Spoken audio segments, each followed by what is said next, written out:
Hi friends, welcome to Mahati academy. ఏపీలో జరగబోయే exams పై అదేవిధంగా రాబోయే నోటిఫికేషన్స్ పై ఈరోజు వెలువడిన ఎలక్షన్ రిజల్ట్స్ ప్రభావం ఎంత అనేది వీడియో సారాంశం.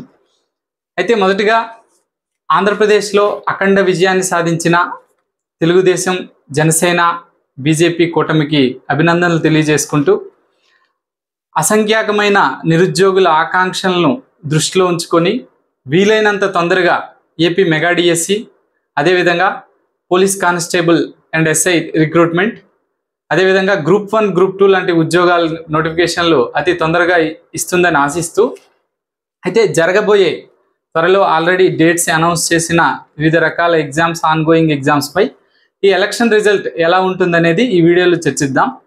ఫస్ట్ ఆఫ్ ఆల్ మనకి ఆన్గోయింగ్ ఎగ్జామ్స్లో గ్రూప్ 2 ఆల్రెడీ డేట్ అనౌన్స్డ్. అది జూలై 28న మెయిన్స్ జరగబోతుందని. మ్యాక్సిమం అది ఒక 2 months అయితే పోస్ట్పోన్ అయ్యే ఛాన్స్ ఉంది. కాకపోతే అఫీషియల్ అనౌన్స్మెంట్ వచ్చేదాకా కూడా మీరు ఈ ప్రాసెస్ ఇప్పుడు ఏదైతే ప్రిపరేషన్ కొనసాగిస్తున్నారో దానిలో ఎలాంటి డీవియేషన్ లేకుండా కంటిన్యూ చేయండి. ఈ పోస్ట్పోన్మెంట్ అనేది నేను చెప్పే అభిప్రాయం కేవలం న్యూ కమర్స్కి మాత్రమే. అంటే ఇవాళ ప్రిపరేషన్ స్టార్ట్ చేయాలనుకుంటే ఎవరైనా స్టార్ట్ చేయొచ్చు. మీకు మ్యాక్సిమం 90% టైం ఉంది. బట్ ఆల్రెడీ ప్రిపరేషన్లో ఉన్న వాళ్ళు దీన్ని ఒక అవకాశంగా తీసుకున్నారంటే ఇలాంటప్పుడే పోస్టులు తప్పిపోయే ప్రమాదం ఉంది. కాబట్టి ఖచ్చితంగా మీరు అఫీషియల్ అనౌన్స్మెంట్ వచ్చేదాకా ఈ విషయాన్ని మర్చిపోయి ప్రిపరేషన్ని కంటిన్యూ చేయమని నా కోరిక. At the same time exam questioning ప్యాటర్న్లో కూడా కొంత చేంజెస్ వచ్చే అవకాశం ఉంది. ఎందుకంటే ఒకవేళ ఎగ్జామ్ పోస్ట్పోన్ అవుతుంది అనుకుంటే రాబోయే బడ్జెట్ అండ్ సర్వే కొత్త వస్తాయి, వాటి నుంచి ప్రశ్నలు వచ్చే అవకాశం ఉంది.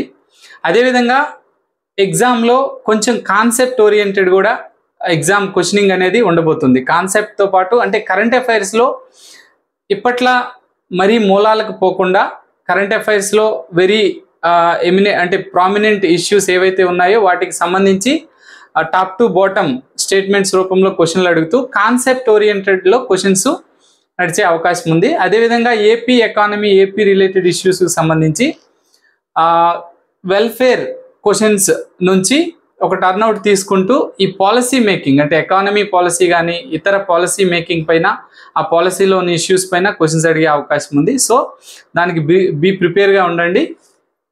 అట్ ద సేమ్ టైం మనం మాట్లాడుకుంటే డివైఈఓ, ఇటీవల జరిగిన డివైఈఓ కటఫ్ 55 మార్కులు safe score.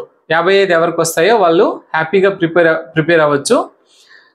And the same time group 1 కూడా మరి అదేవిధంగా కొంత డేట్లు రిలాక్సేషన్ అవతలకు పోయే అవకాశం కూడా కనబడుతుంది. ఎనీవే మీ ప్రిపరేషన్ కొనసాగించండి.